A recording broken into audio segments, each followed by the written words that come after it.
Hi, everyone. Welcome to Scare. Thank you for joining us today for this next part of our wintertime training. Today, we are going to focus on winter solstice tribal stories. So I'm Taylor. I'm the youth programs coordinator here at Scare. And you'll kind of see the format of this video, but I will start off with some background and information on winter solstice and tribal stories. And then I will switch over to a recording of my wonderful colleagues who do a lot more of the storytelling about their tribes and cultures. And you'll get to see a little bit of everything. So I'm going to go over a few topics around like winter solstice, the importance of storytelling, and even just like relating to some tribal stories. So with winter solstice coming up just shortly in a few days, we all know that it's like the day that really marks the transition into the winter, right? So it also happens to be the shortest day of the year. So least amount of daylight, which also means the longest night. So a longer period of darkness. And winter solstice has become such a huge part of, especially like different cultures, different tribes, just marking that transition into the winter months. And you can also think about if your tribe comes from, somewhere up north where it's really cold, this winter solstice might be a little bit more prominent because, okay, the winter months are coming, which means the weather is harsh, animals are gone. It might be harder for growing crops, for example, or getting access to other things outside. So I know we don't know much about that in sunny San Diego, but depending on where your tribe is from or where you're at, the winter can really be a harsh transition after like the summer and fall. So in many tribes and just cultures in general, winter solstice can be celebrated in a lot of different ways. There might be ceremonies around it. It could be certain practices taken during winter solstice. It might be incorporated more into storytelling. So every tribe is going to be different, though. So, of course, we don't have the knowledge of every single tribe out there on hand for us, but we're just going to go over some of the big topics. So, focusing first on storytelling, right? So, tribes and many indigenous people around the world have a long history of storytelling and oral history. And we know this too because back in the day, we didn't have written languages. So we really focused on actually telling our knowledge and stories and everything to the younger generations, you know, just through storytelling. And so even now, things have changed. Many tribal languages have adopted some type of written language, or, maybe we don't even know the languages nowadays. But it's still so apparent the role that storytelling has for many tribes. It might just look different than in the past, but we still see it happening with elders and people in the community. Storytelling is this way of passing on information, right? And so we have found ways to still keep it going despite all the changes that have happened. So, as fun as storytelling is, there also is a purpose to it, right? So stories oftentimes hold cultural values, beliefs, history, and can teach lessons along with many other things. But even just hearing about certain stories, you can tell a lot about a culture's values, right? You'll see themes such as like community, love, teaching, whatever it may be, held in these stories. And it could also just be a way we could tell maybe even some of the beliefs that come into play. We can see the stories that have been formed around why things are the way they are here on Earth. And so there's a lot of different purposes that kind of come from stories.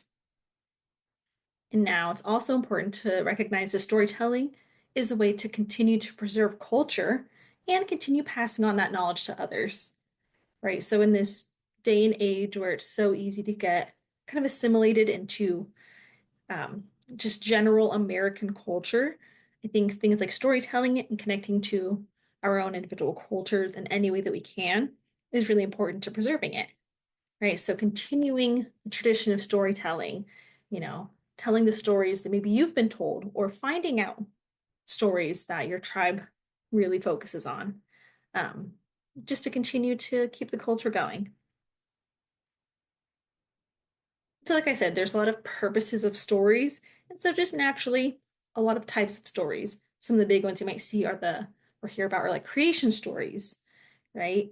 A lot of tribes, people around the world have different stories for creation, right? How humans came to be, how the earth came to be, how the universe came to be. And so, not only of just pure creation, but a lot of these stories might focus on themes in nature and how nature came to be the way it is, right? So, it could be the way that animals look or act. And it's like this story that explains how the world is around us. There's also stories about the stars that really come into play. Again, history, of course, because that's how history and things have been taught for generations and generations and generations. And it could also include just stories dealing with people's experiences. And then this is just like the tip of the iceberg. There are so many other types of stories that many people focus on in storytelling. I'm also briefly going to dive into star stories. I won't get super deep because, again, tribes all across the world have so many different stories at hand and don't have access to all of them. But we're going to share at least a few of them. And so I think it's kind of interesting to focus on something like star stories also because, I mean, most people that you know, like myself, right? I've heard about the Big Dipper, of Orion or Orion's Belt, and all these other ones that we hear from Greek and Roman mythology. Those are the ones that we're taught in school, the ones we hear about in the textbooks or that people point out when you're looking at the sky. But many tribes actually have star stories of their own and constellations that we aren't even aware of. So I would encourage you to dive into maybe your tribe's star stories and some of the things around it. Right? So star stories, it's one way to connect people to like the sky above, right? The universe. And so it plays a significant role in that. But it also has served a huge purpose for navigation, right? So if you're trying to get around, we don't have GPS, we don't have Siri. The stars are like the original GPS. We see, you hear about the North Star, right? Of course, it's named that, well, we kind of call it that now because we know which direction it can help us go. So, in the same way, star stories have helped guide people to their destination in other ways. They're able to recognize those constellations and connect it to the stories that they know. They helps them get to going that correct direction. So these are just a few star stories that I thought were interesting, especially because it compares it to ones that we might have heard of in like Greek and Roman mythology, right? So the Yakama tribe saw Cassiopeia, instead of it being Cassiopeia as we know it, a stretched, drying elk skin. For example, another one is that some Cherokees saw two bright stars as two dogs guarding the path to the land of souls. And so I love this one too. And then the land of souls, as they're calling it, is what we know is just the Milky Way. And then our last example for a little star story, and just different constellation, right? So the Meskwaki tribe sees the bowl of the Big Dipper, right? That main part, that's a bear. And the actual stars for the handles are represented as hunters. And that one's kind of interesting too, because I believe the Big Dipper already has some stories in the Greek and Roman mythology to being a bear. So it's kind of fun to see that overlap. But we can see the difference in maybe some of the culture and like the references for how they're seeing it, right? It's like if we look up at the clouds and try to find those shapes in the clouds, everyone sees different things. And so it's pretty neat to see at least some tribes and what they might see in the stars. And so I thought this was pretty cool, but I remember exactly where, there is someone from, I believe they're from a Canadian First Nations tribe, but they are working to revive a lot of these star stories and these like knowledge of how different tribes view constellations. And so they ended up putting up an exhibit. They had gone around to so many different tribes to try to get just different information. And so this was one of the star maps. There was a few that were on there. You can probably search it online if you're looking at indigenous star maps. And it shows kind of like the faded colors in the background show some of the constellations that we are maybe more familiar with, some of the Roman and Greek ones. But those really colorful ones on top are the indigenous ones from the areas. So this one was taken from, so this is like in collaboration with the Lakota. So you can see it has it broken up into the different seasons, and we can see what some of the images might represent during the seasons. And so again, the Earth rotates, so the way that we see the stars might change throughout the year, which is why it's so important to understand how it works through the different seasons. And so you can see some of the themes here for these constellations. We have snakes, buffaloes, a sacred hoop. We have the road of spirits, something like dried red willow, elk, the sun, the moon, all these different things that, play more significance to the specific tribe. And so it's kind of neat to see the different themes that come up. And again, it helps us know how each culture and each tribe really connects to the world around them. Like I said, I'm keeping it brief because I am passing you over to my colleagues, and I'll be switching you over to the video right now. Thank you. When I used to work up north, and we sang this song for the people, and I'll tell you what the words are in the song. The song is about the red road, the Kantuluta, and this is in Lakota. And the words to this song it's simple. It's, grandfather, I thank you. I pray with this pipe. Grandfather, thank you. And what he's saying is that he's putting tobacco in his pipe and he's about to say a prayer. And this is his prayer to grandfather. Way-ya-ya, hey-ha-ya. Way-ya-ya, hey-ha-ya. Way-ya-ya, hey-ha-ya. Hey-ya-ya, hey-ha. Kantuluta ognawa manielo yo. Tumka shilaya pila mayelo hey. Tumka shilaya pila mayelo hey. Chanipa kile yuaya chewa kiyelo. Tumka shilaya pila mayelo hey. Way-ya, hey-ha-ya, way-ya, hey-ha-ya, way-ya, hey-ha-ya. Kantuluta ognawa manielo yo. Tumka shilaya pila maya yelo hey. Chanipa kile yuala chewa kiyelo. Tumka shilaya. Tumka shilaya pila maya yelo.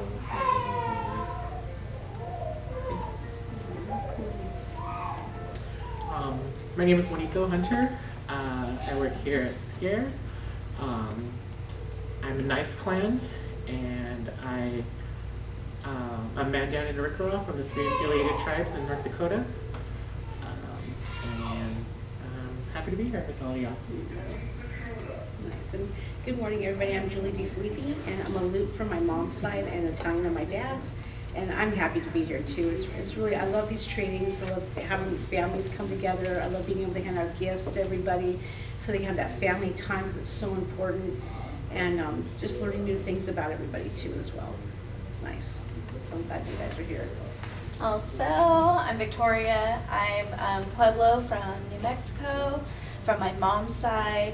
And I know we are the Bear Clan.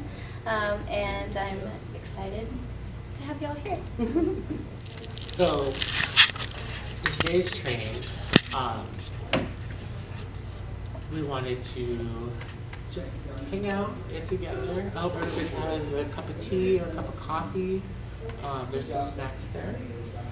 Um, this time of year, it's cold outside. It's winter time. Everybody likes soups and just being indoors. And for me and for my tribe, our tribes, this winter time, my people come from North Dakota. And there's blizzards there, it's cold, it's like negative below zero. And so when it gets winter time, you have to go inside. You can't live outdoors. And so during these winter months, when the time changes in the fall, when the bears start going in, that's when we start going in as well. And that means that we stay inside of our home and we got nothing to do but to look at each other and get along. And during that time, that's when we make moccasins, we do beadwork, we tell our stories. Most importantly, that's the time when we get to tell our stories. There's different times to tell different stories, and for different tribes. Specifically for my tribe, this is the time that we're able to talk about and to say our creation story. Mainly because there's a lot of characters in the story. There's a lot of people, all the animals in the world, all the land, everything that's ever been made in creation is in there. And in order to be respectful and to honor our animal relatives, we wait till they go inside when they go to sleep. When they go to sleep, that's when we can talk about them, so to say. But we do it with gratitude, and we do it to teach our children, teach our grandbabies where they come from. And knowing where you come from is very important. There's different stories around knowing where you come from. One that I heard, that I put importance on, is something that a lot of folks face, that our Native community faces, is suicide. That's a high rate. We have the highest rate among all the groups, and we face it every day. But in order to, one thing that I heard that you can do is to teach our people where they come from. And that starts by teaching their creation story, telling them their stories and the reasons why things came to be. Just like every one of us, we have a reason why we came to be. We all have our gifts, we all have our medicine, we all have our powers, and we use them. And so, if you don't mind me opening up, I would like to share one with you. My people. So this is the way I remember it, the way a few different grandfathers and grandmas have told me, the uncles and aunts. But where my people are, Reeds, or Ricaros, in North Dakota, they haven't always been there. And a lot of the books, a lot of this research says that we're from somewhere in the southeast. But we know that's not where we come from. We come from even further south. And in the story, in our creation story, it takes over 4 days to tell. I'm going to tell it in about 5 minutes. But there's a lot of reasons why that is. And being up front, a lot of people don't know the story, the entirety of the folk stories. So where we were was somewhere, what we imagined to be South America. We don't know where exactly. We were down south. And there was a bunch of tribes, there was other natives there, and for some reason they were always fighting. And we were pretty peaceful. We didn't want to fight. And so we always had a hard time. And we kept praying and we prayed, and we said, why are we having a hard time? Why does no one want to get along with us? And one day, Lone Man came. Lone Man came from the sky. And Lone Man came down and he told us who he was. And he said, you're my children, I'm gonna take care of you, but you gotta listen. You gotta listen, gotta listen. And he said, and I know I'm always gonna take care of you, and there's always gonna be at least one of you that don't listen, but it's okay. I still love you, it's still gonna be all right. And so, Lone Man taught us how to make bowl boats. And they're boats that look like a bowl. You stretch buffalo skin over it. I don't know how they did it down in the South, but he taught us how to make our boats, and he told us of his vision. His vision was that we're gonna get in our boats and we're gonna head north. We're gonna go north, go north, go north. All of our people, because everybody down there, they don't like us. And we're gonna go north, he said. And this traveling, it took maybe years. I don't know how long it took. It took a long time. And he said, he gave us, oh, that's it, sorry. Before he told us, gave us in the boats, he gave us corn. And the corn is what feeds us. The corn is, it's also our mother. And so he gave us corn in the boats. And that was what was gonna feed us on our journey. And he said, you're gonna come, he said, go north in the ocean or the water until you get to a river. Take that river and go north, follow that river and stay to the left bank. He said, it's gonna stay to the left bank. And he said, I love you children, you're my children. He said, but one of you guys are not gonna listen, you're gonna go to the right. He said, it's okay, it's all right. And then he got mad at the other three, saying, you don't get after them, just let them go. And that's what we did. We went up the big water in that big ocean, and we came to a river. And we got in the river, and every time, maybe every year, maybe every season, we plant some corn.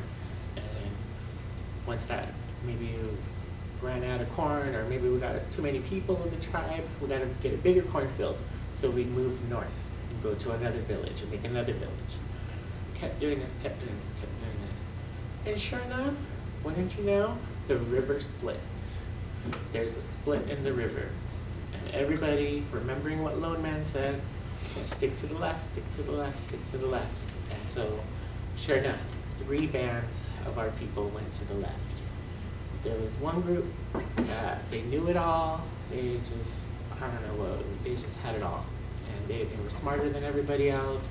They could build faster boats. They could just do everything. And they didn't want to listen. They just, who knows why?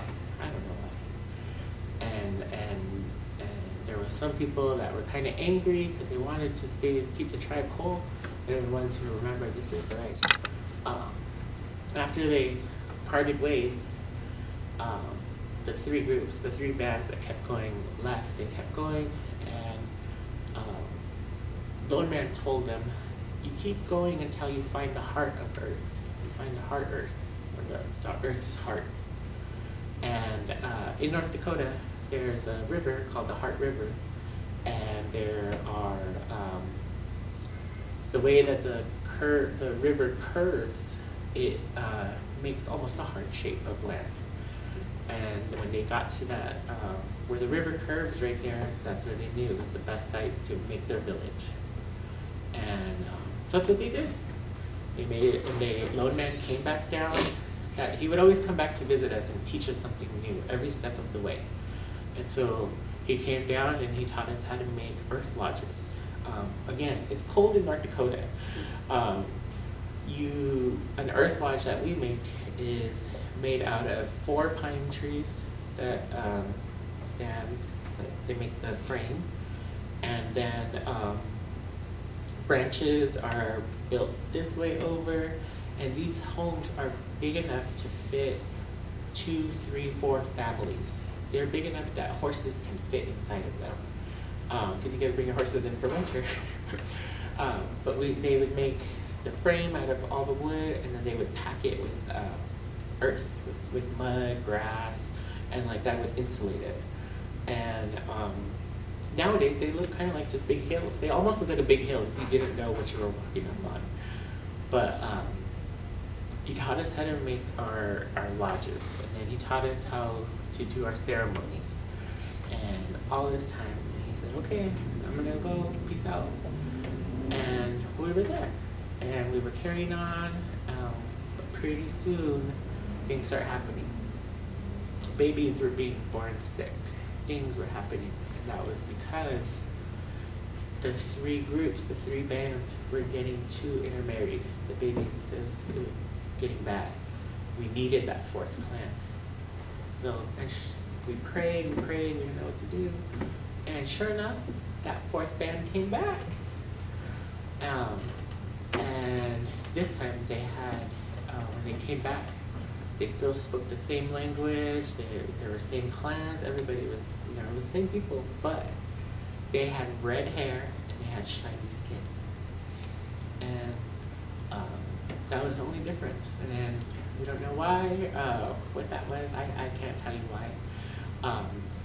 When they came back to the group, to the tribe, then they solved that problem and we were reunited again, and that's how our people are able to keep growing.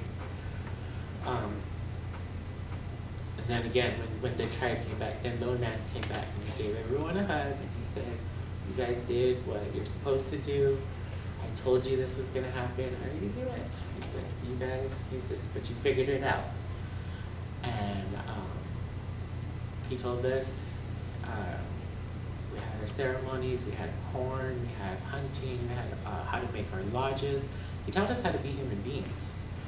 And he said, I'll come back for you.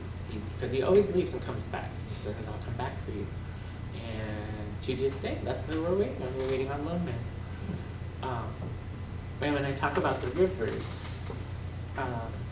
in the Gulf of Mexico, it's a big ocean. And then the Mississippi River goes into the ocean. If you follow the Mississippi River north, it goes north and then it splits. And the Mississippi River splits. To the east is the Missouri River, and to the west is the Ohio River. And things like that make me know or help me believe that the story's true. Our creation stories are, I believe them to be true, because why wouldn't they be? Like, that's how, and there's different creation points. We all have our creation stories. I want to open it up. If you have a story to talk or share, we can do it now. I can share a little bit about my tribe too.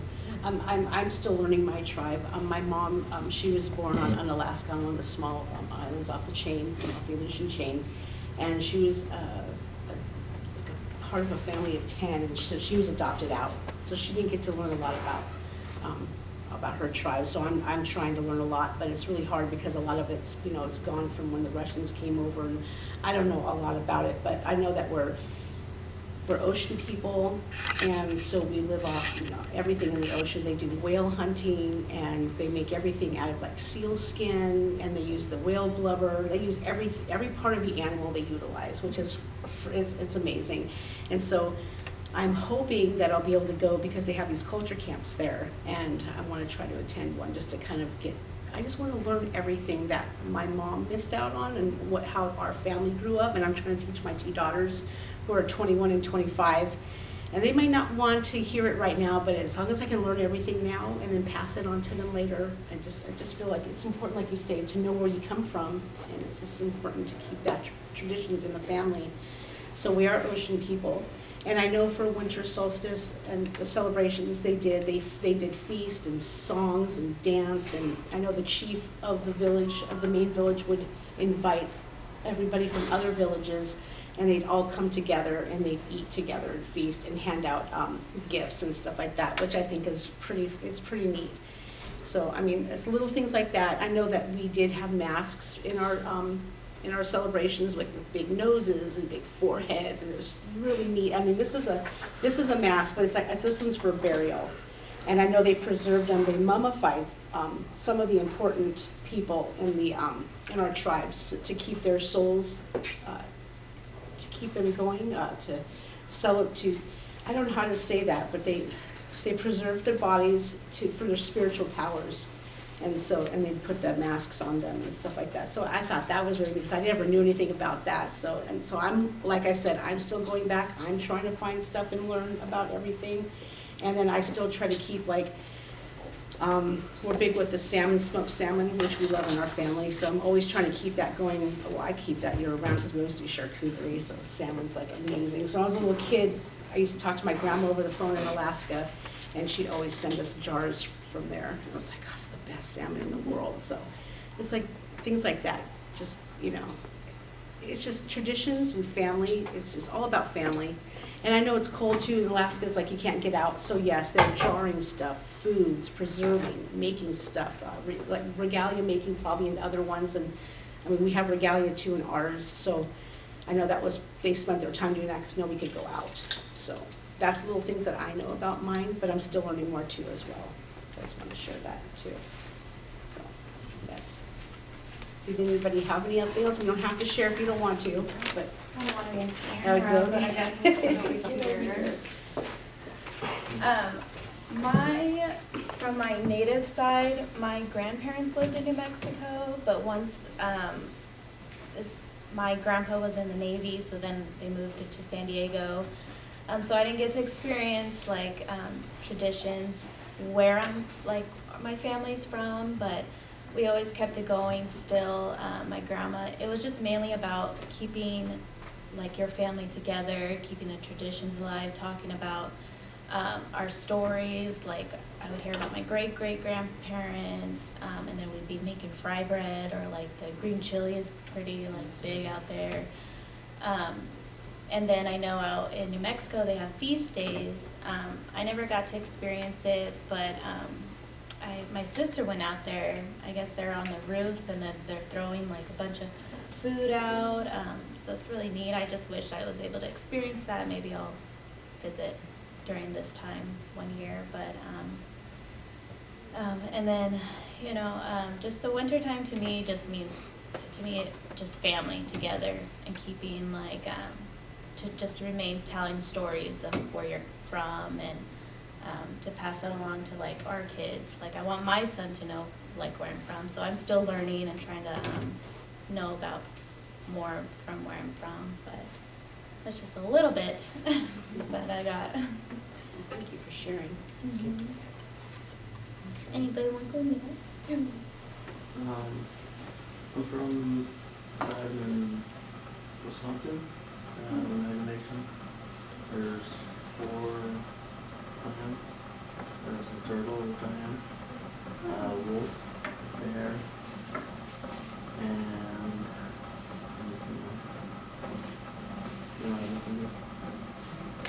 turtle, wolf, bear, and there's 4. It's gonna pop up out of nowhere. Yeah. I didn't know I was Native. Well, I knew my mom was Native, Dad's Mexican. Didn't really look into my tribe until I was much older, in my teens. And then after high school, my siblings reached out to our tribe and found out a little more on our bloodline. I've been to our res 1 time, twice actually. Once I was 10 months old. And then a few years ago I went out there for a family reunion. And I really don't know much more. I've never met half my family. I was about 90% of my family there. Yeah. But I'm trying to learn more and see what kind of people we were. Yeah. Nice. Thank you for sharing. And we want to touch base on the tribal star part of it, or do you want to show a video? What do you feel like? We're going to take a break and let Grandfather YouTube teach us. That's how my uncle calls him. Grandfather.